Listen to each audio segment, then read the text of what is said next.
ଆଜି ଆଉ ଜଣେ ଭକ୍ତଙ୍କର କଥା ଜାଣିବା। ଦୃଢ଼ ବିଶ୍ୱାସୀ ଭକ୍ତା ସବରୀ। ତ୍ରେତା ଯୁଗର କଥା। ସେତେବେଳେ ସମାଜରେ ଜାତିଭେଦ ପ୍ରଥା ପ୍ରଚଳନ ଥିଲା। ସବରୀ ନାମରେ ଏକ ଶବର ଜାତିର ଝିଅ ଜଙ୍ଗଲରେ ମତଙ୍ଗ ଋଷିଙ୍କ ଆଶ୍ରମ ଠାରୁ କିଛି ଦୂରରେ ଏକ ପର୍ଣ୍ଣ କୁଟୀର ତିଆରି କରି ରହୁଥିଲେ। ଆଶ୍ରମରେ ତପ, ଜପ, ହୋମ, ଯଜ୍ଞ, ବେଦପାଠ ଆଦି ହୁଏ। ସେ ସ୍ଥାନର ପରିବେଶ ଅତ୍ୟନ୍ତ ପବିତ୍ର ଥିଲା।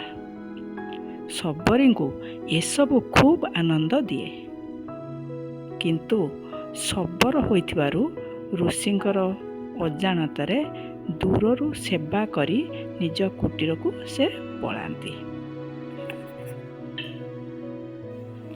ଥରେ ସବରୀ ମତଙ୍ଗ ଋଷିଙ୍କ ଠାରୁ ଶିକ୍ଷା ପାଇବା ପାଇଁ ମତଙ୍ଗ ଋଷିଙ୍କୁ ସାକ୍ଷାତ କରିବାକୁ ଆସିଲେ ଓ ଶିଷ୍ୟା ରୂପେ ଗ୍ରହଣ କରିବାକୁ ଅନୁରୋଧ କଲେ।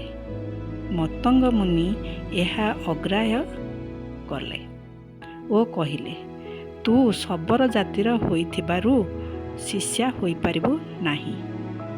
ଉତ୍ତରରେ ସବରୀ କହିଲେ, ଯଦି ଶିଷ୍ୟା ହୋଇପାରିବାର ଅଧିକାର ମୋର ନାହିଁ, ତାହେଲେ ମୋ ମନରେ ଏ ବାସନା କାହିଁକି ଜାଗ୍ରତ ହେଲା?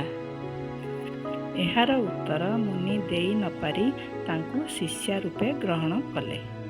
ସବରୀଙ୍କର ଭକ୍ତିଭାବ ବିଷୟରେ ଅବଗତ ହୋଇ ଋଷି କହିଲେ, ଝିଅ, ତୋର ଆତ୍ମା ମହାନ, ଉନ୍ନତ, ତୁ ନୀଚ ନୁହଁ, ବରଂ ଭଗବାନଙ୍କର ଭକ୍ତ। ଏହା କହି ସବରୀଙ୍କୁ ମନ୍ତ୍ର ଉପଦେଶ ଦେଇ ଶିଷ୍ୟା କରିଲେ ଓ ନିଜ ଆଶ୍ରମରେ ରହିବାର ସୁଯୋଗ ଦେଲେ। କିଛି ବର୍ଷ ପରେ ସେହି ମହାନ ଋଷି ମତଙ୍ଗଙ୍କ ଶରୀର ତ୍ୟାଗ କରିବା ସମୟ ଆସିଲା। ତା ପୂର୍ବରୁ ସବରୀଙ୍କୁ ସେ କହିଲେ, ଭଗବାନ ଶ୍ରୀରାମ ଅଯୋଧ୍ୟାରେ ରାଜା ଦଶରଥଙ୍କର ପୁଅ ରୂପେ ଅବତାର ନେଇଛନ୍ତି।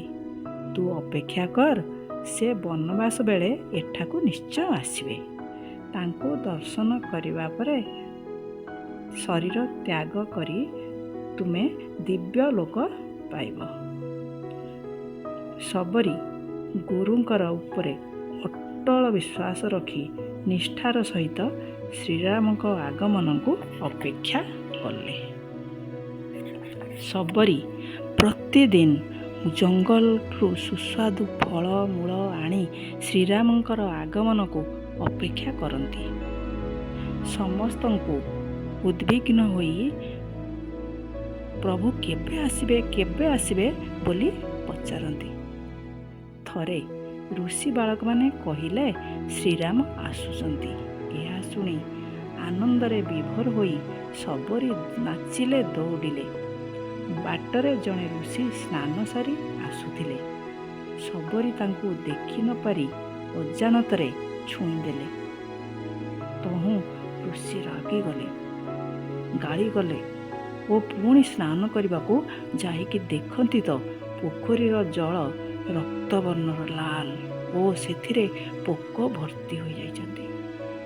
ବୁଝିଲ ପିଲାମାନେ, ଭକ୍ତକୁ ଘୃଣା ଓ ଗାଳି ଅଯଥାରେ କରିବାର ଏହା ହିଁ ଫଳ। ସବରୀ କୁଟୀରରେ ଜଳ ରଖି ଶ୍ରୀରାମଙ୍କୁ ପାଛୋଟି ଆଣିବାକୁ ଗଲେ। ଶ୍ରୀରାମ ମଧ୍ୟ ସବରୀଙ୍କର କୁଟୀରକୁ ରାସ୍ତା ପଚାରି ପଚାରି ଆସୁଥାନ୍ତି। ଭକ୍ତ ଓ ଭଗବାନ ଦେଖାହେଲେ। ଖୁବ୍